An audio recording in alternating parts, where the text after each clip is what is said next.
ارقام مهاجم الاهلي الجديد وسام ابو علي ارقام تخد. الراجل لعب 176 مباراه، سجل 73 هدف. فانت بتتكلم على لاعب معدل اهدافه عالي، مش زي الصبغات التانية ولا زي موديست. ده فرود زي ما الكتاب بيقول، بيجيب اهداف. لاعب 176 سجل 73 هدف وعمل 14 اسيست، يعني 87 مساهمه تهديفيه في 176 مباراه. انت بتتكلم على لاعب ارقامه الهجوميه عاليه. انت جايب لاعب فرز اول، هل هينجح مع الاهلي هل هيفشل؟ ده اللي هو اللي هيحكم عليه بنفسه.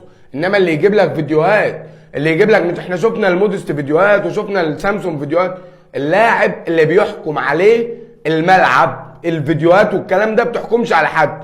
فاللاعب ده النهارده الاهلي متعاقد مع مهاجم هداف، بيعرف يجيب جون، بيعرف يعمل اسيستات. انما في الاهلي هيبقى شكله ايه؟ هو ده اللي هيجاوب عليه اللاعب ذات نفسه.